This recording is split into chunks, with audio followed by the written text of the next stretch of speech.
Ok, donc l'enregistrement a commencé et je vais vous partager mon écran.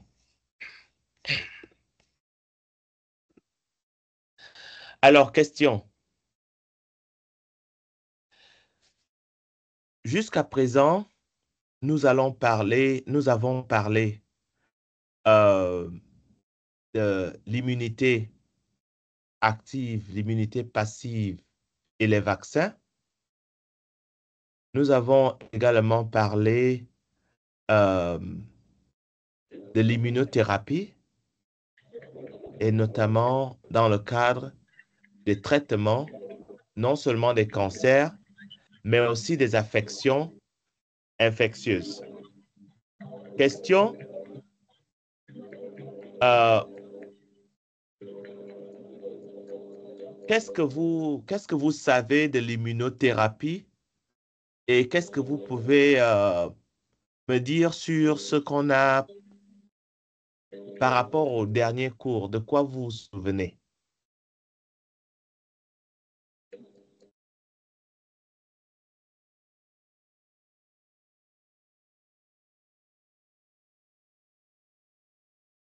La question s'adresse à la classe. Est-ce que la question est claire?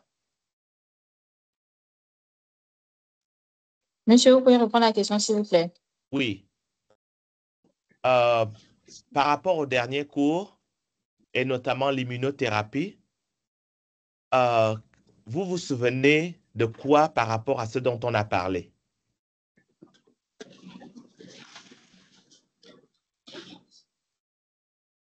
Monsieur, Oui?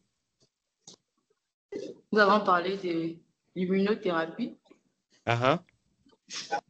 Nous avons dit que l'immunothérapie est une approche thérapeutique qui vise à renforcer ou à moduler le système immunitaire pour combattre des maladies, en particulier le cancer. Uh-huh. OK? Et quand on utilise ces mécanismes pour contrôler le cancer, quelle est l'approche qu'on utilise de manière spécifique? C'est quoi l'approche utilisée? La chimiothérapie. Je peux réitérer la question. Oui. Quelle est l'approche? Quelle est l'approche spécifique qui va être utilisée dans le cadre du traitement des cancers en utilisant l'immunothérapie? Ce n'est pas la chimiothérapie. C'est pas ça. La chimiothérapie, alors, qu'en pense la classe?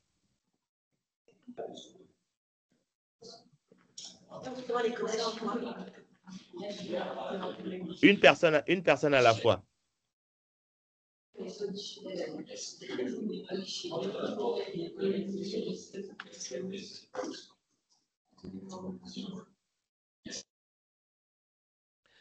Qu'est-ce que le terme chimiothérapie désigne?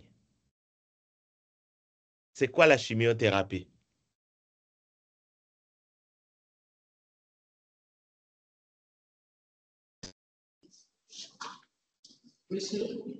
Oui?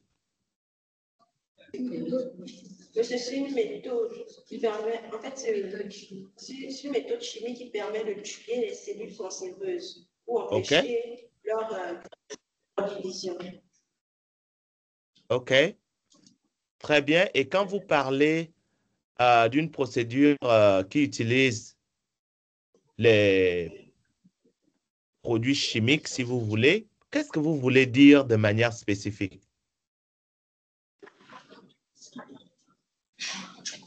Les produits chimiques, mais chez les produits chimiques, ça peut être des médicaments aussi. Des Oui, médicaments bon, spécifiques.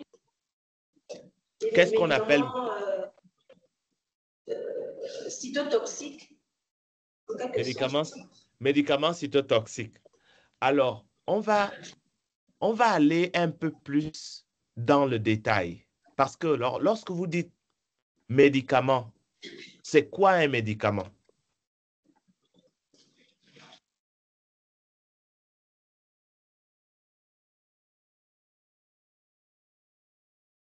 Médicament, c'est un terme générique. D'accord? Un médicament, c'est une substance qui traite quelque chose. Cette substance-là, on va poser la question suivante.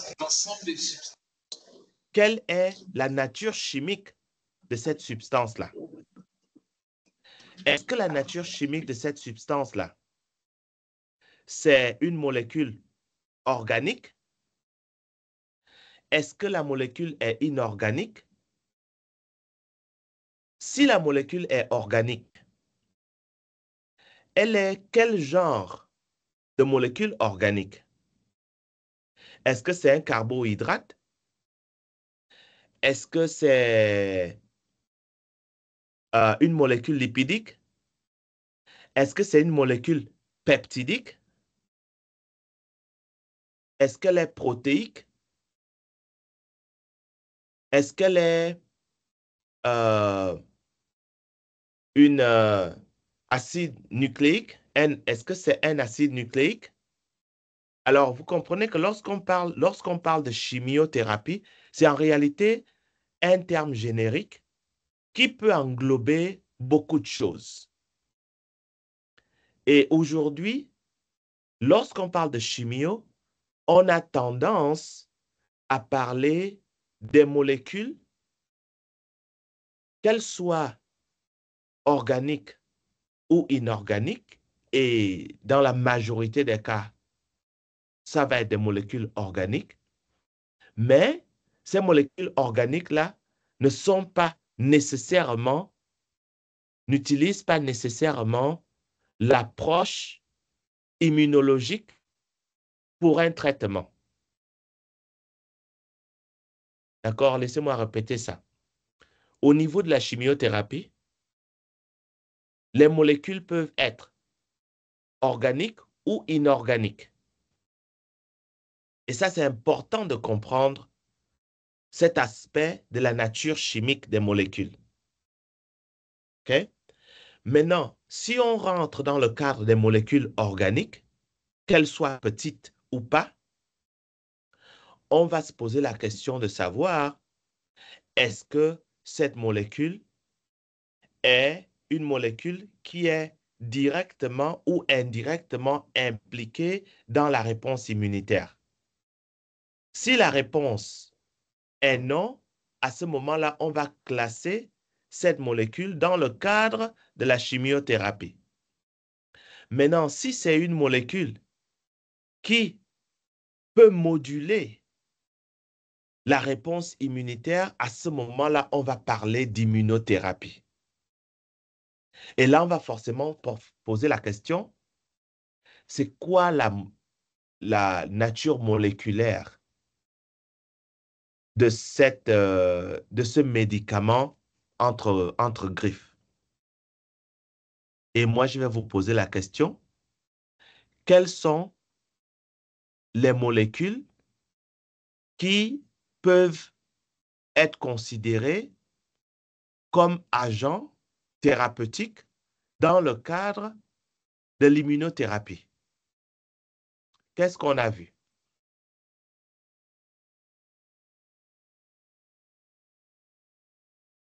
Est-ce que ma question est claire? Oui, monsieur. OK, d'accord. Ouais. Donc, la Bon, balle est dans votre monsieur, camp. monsieur, nous avons parlé Monsieur, des anticorps monoclonaux permettant OK? dans le traitement du cancer. OK? Nous avons parlé des anticorps monoclonaux. Très bien. OK? Je prends et j'essaie d'écrire.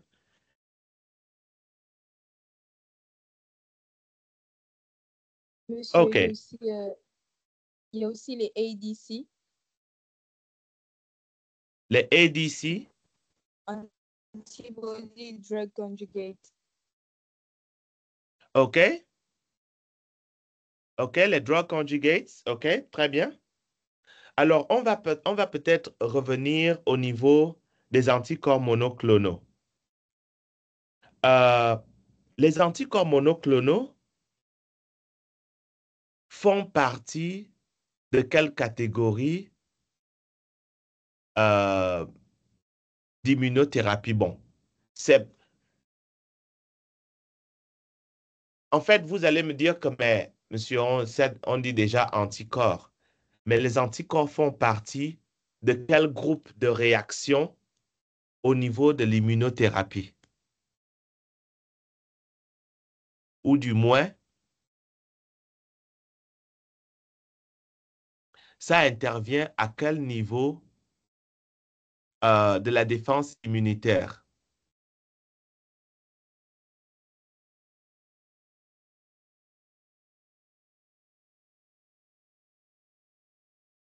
Ou peut-être plus précis, c'est quoi les cellules qui sont impliquées dans le cadre du traitement ici? Monsieur, si je ne me trompe pas, nous allons parler déjà de... Les anticorps monoclonaux ont déjà dans l'immunité adaptative. Et les cellules, Voilà, on parle ici de lymphocytes B et des... les lymphocytes B. les La- lymphocytes B. Très bien. Et lymphocytes c'est là où je voulais qu'on arrive que, OK, bon, sur un plan du concept de base, donc là, on va partir à la base.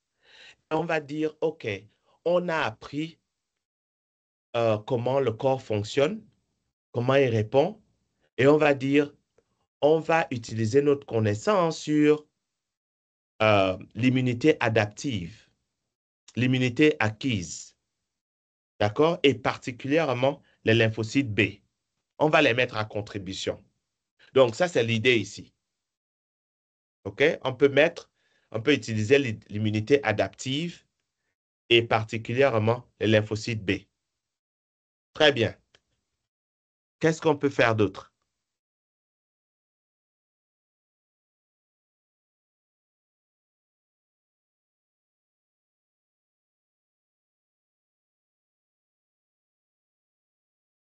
Au niveau de l'immunothérapie.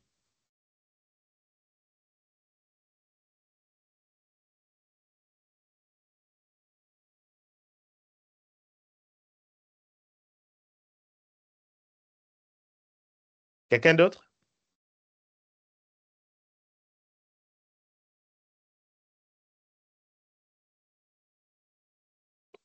Désolé, monsieur. En fait, je ne comprends pas très bien votre question. Je crois qu'ici, le principe, c'est les anticorps qui vont interagir avec les antigènes pour provoquer, disons, pour soigner euh, le patient, Oui, non, ça c'est acquis. pour permettre au patient. Donc, on a adressé cet aspect des anticorps et des cellules B qui vont être impliquées dans le traitement. OK, si on met ça maintenant à côté, il y a quelle autre option qu'on a au niveau de l'immunothérapie?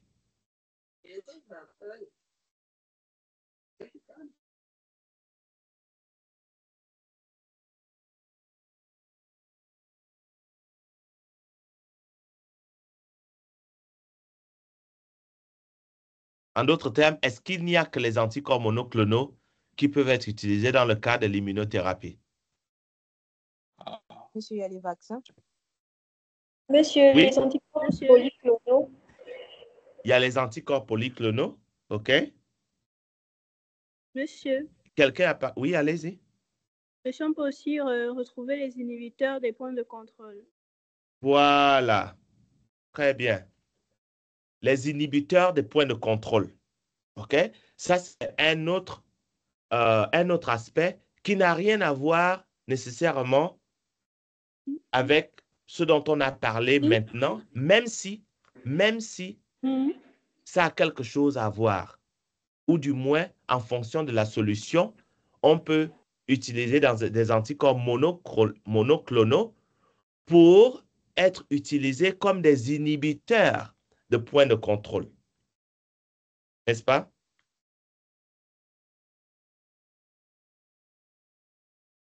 Oui, monsieur. D'accord. Donc, euh, maintenant, après, bon, on a des anticorps monoclonaux, on a des polyclonaux, on a des inhibiteurs de points de contrôle. Il y a quoi d'autre?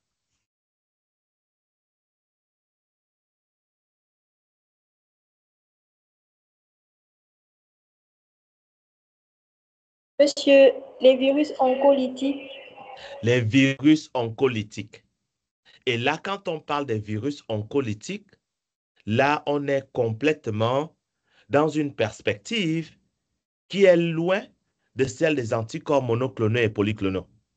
N'est-ce pas?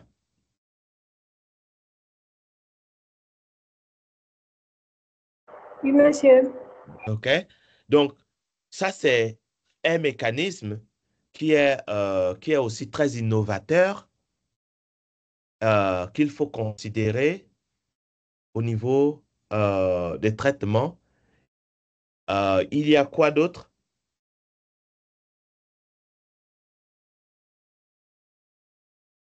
Quoi d'autre qu'on a mentionné la dernière fois?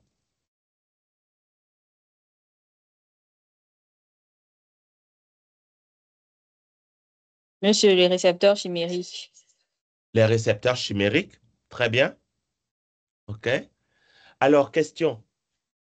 Est-ce que l'immunité innée peut être utilisée dans le cadre de l'immunothérapie? Si oui, comment? Sinon, pourquoi?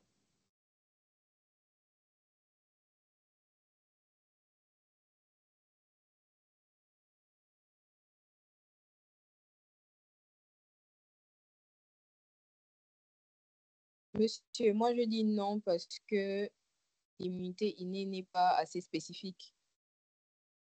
OK. L'immunité innée n'est pas assez spécifique. Alors, qu'est-ce que le reste de la classe pense?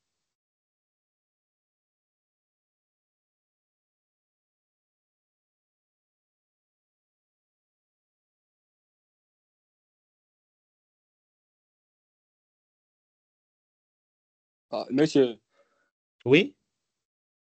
monsieur, moi aussi, je suis du même avis. O- L'immunothérapie met en jeu les cellules de l'immunité adaptative, OK. donc les anticorps. Mhm. Alors, question. Est-ce que les cytokines peuvent être utilisées dans le cadre des traitements immunothérapiques?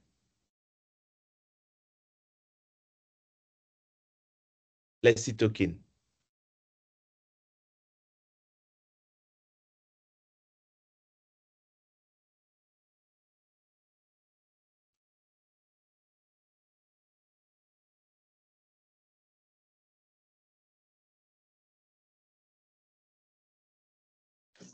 S'il vous plaît, monsieur, est-ce que vous pouvez reprendre la question? Oui.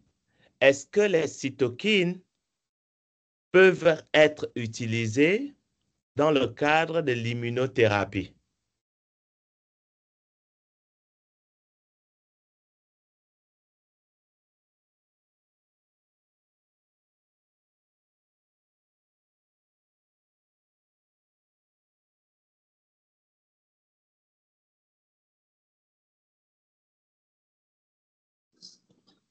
Oui, Oui, monsieur. monsieur. OK. Donc, si vous dites oui, et je vais alors vous poser la question de savoir, est-ce que l'immunité innée est un outil qu'on peut utiliser dans le cas de de l'immunothérapie, désolé, de l'immunothérapie?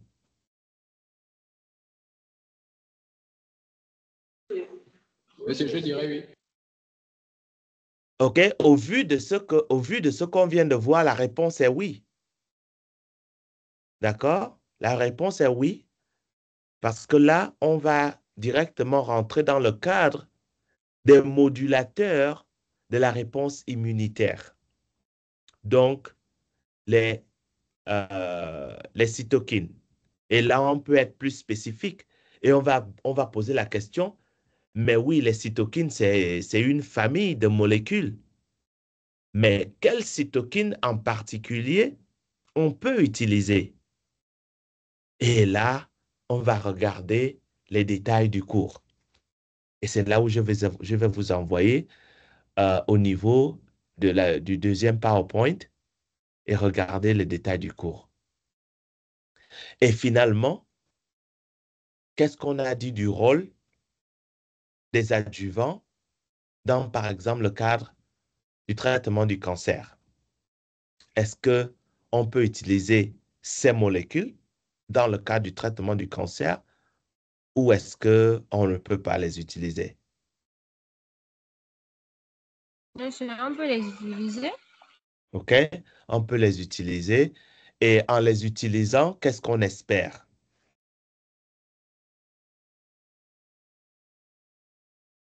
Monsieur, bon, les adjuvants, ils peuvent rendre visible, on va dire, ou plus active la molécule qu'on va injecter pour combattre le cancer ou la substance. OK. OK, très bien. Alors, je vais changer un peu de cap. Les cellules cancéreuses sont des cellules du corps. Et ces cellules cancéreuses-là partagent, j'ai envie de dire, le même génome que les cellules saines, à quelques petites différences près. Euh, Comment, en fait, on fait pour cibler un traitement euh, immunothérapie, un traitement d'immunothérapie contre une cellule cancéreuse quand on sait que la cellule cancéreuse partage la majorité, sinon presque tout, avec les cellules saines? Alors,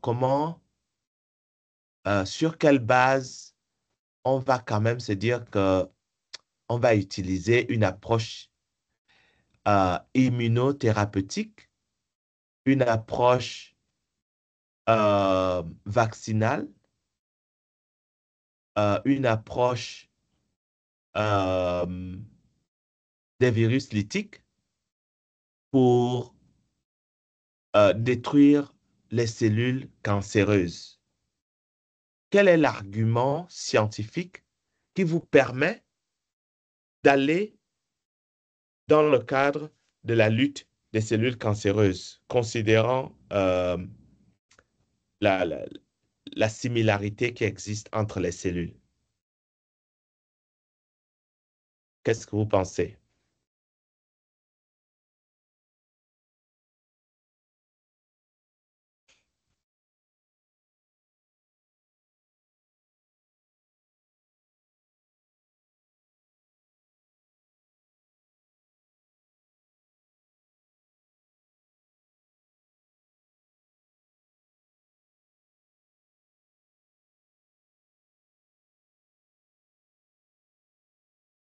Est-ce que ma question est claire? Oui, monsieur. Non, monsieur, nous, on n'a pas capté. OK. La personne qui a compris la question, est-ce qu'elle peut répéter la question?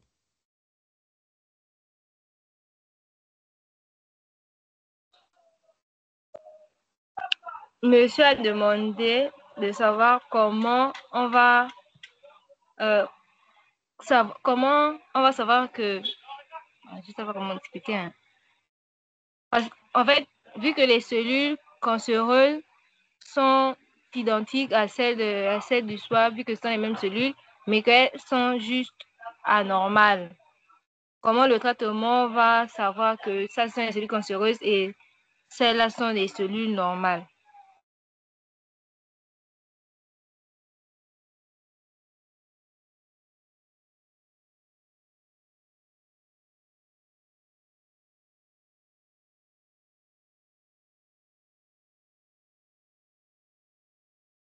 Très bien dit. En d'autres termes, vous, en Monsieur, tant que scientifique, monsieur, oui, allez-y. les cellules cancéreuses ne sont pas spécifiées grâce à des biomarqueurs spécifiques. Vous devez nous expliquer.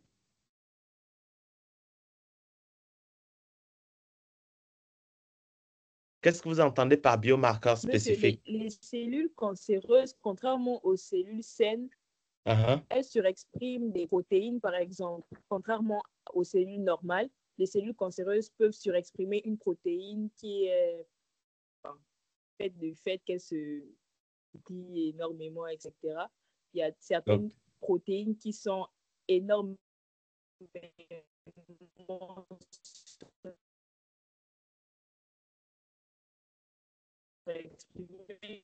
qu'on appelle des biomarqueurs qui peuvent cibler la thérapie qu'il faut. OK. OK. Alors, très bien. On va juste un peu nuancer et un peu être technique. Sur un plan technique, il faut savoir que les gènes sont exprimés, les protéines sont produites. Ça peut paraître un peu, comment dire, qu'on est en train de chipoter, mais c'est une différence énorme. Ce que vous avez dit est correct, sauf que vous devez retenir que les protéines sont produites, les gènes sont exprimés. Les protéines ne sont pas exprimées. Ce sont les gènes qui sont exprimés. Donc ça, c'est une différence sur un plan des mécanismes moléculaires. Vous me suivez? Tout le monde? Oui, monsieur. Oui, D'accord? monsieur. Donc, après avoir fait cet ajustement, tout ce que Mademoiselle vient de dire est correct. D'accord? Les cellules cancéreuses surexpriment un certain nombre de gènes qui conduisent à la production d'une quantité anormale de certaines protéines. Et c'est cette quantité anormale de certaines protéines qui va être la cible de l'attaque. Donc, sur un plan du principe, on est clair là. OK, d'accord. Donc, on a fait un petit rappel, un bon petit détour dans l'immunothérapie. Je vous encourage à continuer à lire le PowerPoint et puis à réécouter la vidéo ou à lire vos notes que vous avez marquées sur vos documents.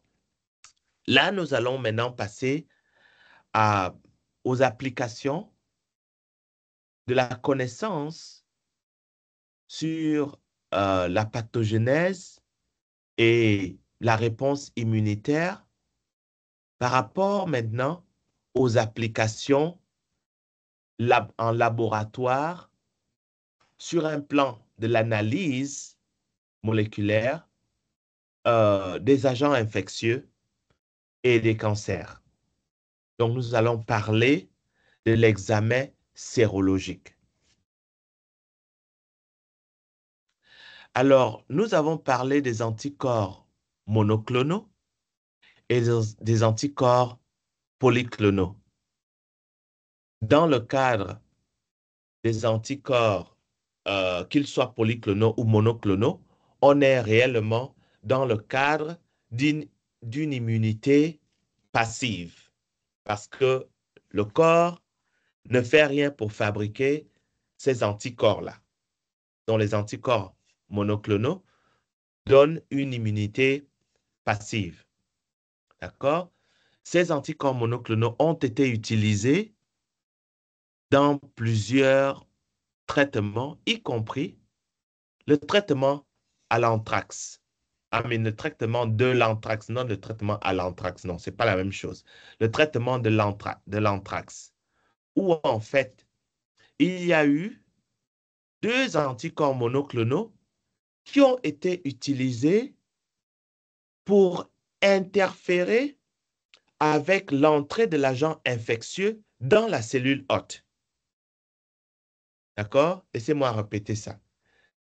Au niveau de l'anthrax, il y a eu production de 2 anticorps monoclonaux et le résultat de l'administration de ces anticorps monoclonaux chez des patients qui souffraient d'anthrax, c'est que ces anticorps monoclonaux ont interféré avec l'entrée de l'agent infectieux, donc Bacillus anthracis, dans les cellules hôtes.